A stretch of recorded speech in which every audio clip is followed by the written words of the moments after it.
कभी सोचा है कि एक हॉरर कॉमेडी में क्या-क्या हो सकता है? मतलब जब कुछ किडनैपर्स गलती से एक ऐसी लड़की को उठा लें जिस पर पहले से ही किसी भूत का साया हो?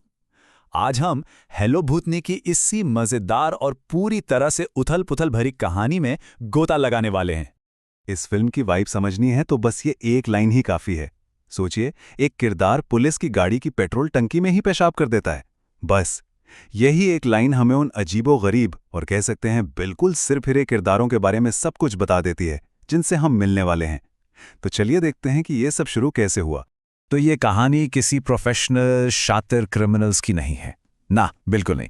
ये कहानी है चार ऐसे लोगों की जो अपनी अपनी जिंदगी में ना बुरी तरह से फंसे हुए हैं और उनकी यही हताशा, यही डेस्परेशन उन्हें एक साथ ले आती है।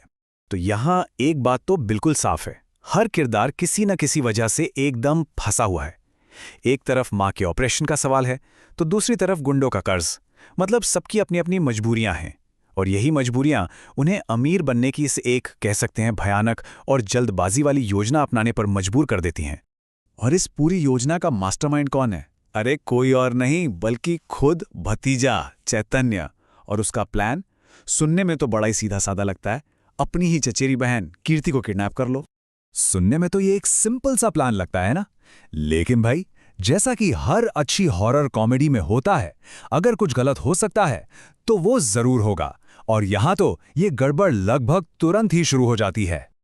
और बस यहीं से उनका ये जो क्रिमिनल प्लान था वो एक सुपरनैचुरल सिटकॉम में बदल जाता है। देखिए ना, वो सोचते हैं कि वो एक लड़की को किडनैप कर रहे हैं, लेकिन असल में क्या होता है, वो एक ऐसी लड़की को किडनैप करते हैं जिस पर पहले से ही एक भूत का साया है। और तो और उसे एक ऐसे घर में ले जाते हैं जो खुद ही भूतिया है, मतलब डबल ट्रबल। उन्हें लग रहा था कि कंट्रोल उनके हाथ में है, कि वो ही यहाँ के बॉस हैं, लेकिन असल में वो एक ऐसी सुपरनैचुरल पार्टी में बिन बुलाए मेहमान बनकर पहुंच गए थे जहां उनकी बंधक को मिलाकर पहले से ही तीन तीन भूत मौजूद थे। अब जब हर तरफ भूत ही भूत नजर आने लगे तो सीन में एंट्री होती है उनके अपने आधा तांत्रिक की। जी हाँ, एक ऐसा तांत्रिक जिसके पिता ने उसे बेचारे को सिर्फ आधे मंत्र ही सिखाए थे। और वो फैसला करता है कि अब वही पता लगाएगा कि आखिर कौन इंसान है और कौन भूत। और ये रही उनकी कह सकते हैं शानदार योजना। स्टेप 1 सुई चुभोना, स्टेप 2 बहकाना और स्टेप 3 खून का कटोरा। मतलब ये 3 स्टेप का प्लान ही काफी है ये बताने के लिए कि वो कितने बड़े एक्सपर्ट हैं, यानी पूरी तरह से अनाड़ी। खैर, पहले 2 टेस्ट तो लिफ्ट मांगने वाले भूत के मजाकिया जादू टोने की वजह से फेल हो जाते हैं, लेकिन जो तीसरा टेस्ट है, ओह, वो कुछ ऐसा सामने लाता है जो किसी ने सपने में भी नहीं सोचा होगा। और ठीक उसी पल उन्हें यह एहसास होता है कि वो शिकारी नहीं हैं, बल्कि खुद शिकार बन चुके हैं।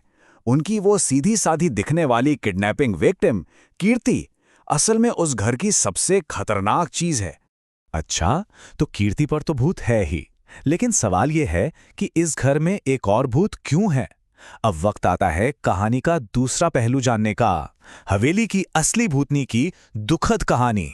और ये जो खुलासा होता है ना, वो सब कुछ बदल कर रख देता है।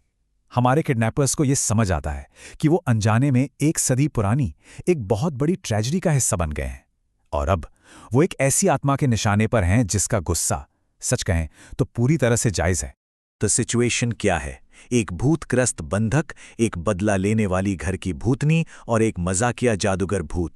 और इन सब के बीच में हमारे 4 किडनैपर फंसे हुए हैं। क्या इस पागलपन से बाहर निकलने का कोई रास्ता हो सकता है? कोई सोच भी नहीं सकता कि इसका अंत कैसे होने वाला है। और तभी कहानी में आता है एक और जबरदस्त ट्विस्ट। हमारी ये अनाड़ी टोली असली विलन है ही नहीं।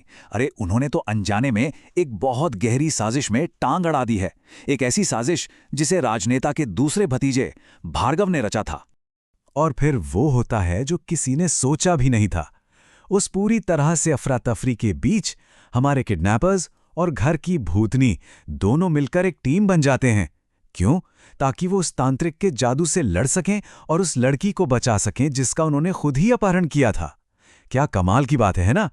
और इस पूरी कहानी का अंत, अरे वो तो और भी कमाल है। जब सारा मामला शांत हो जाता है तो राजनेता अपनी बेटी के बचने से इतना खुश होता है कि वो न सिर्फ इन किडनैपर्स को माफ कर देता है बल्कि उन्हें इनाम के तौर पर 20 करोड़ रुपए भी देता है।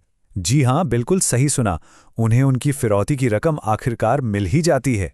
तो ये फिल्म हमें एक बड़े ही अजीब सवाल के साथ छोड़ जाती है कि किसी भी प्रॉब्लम का सबसे अजीब सॉल्यूशन क्या हो सकता है।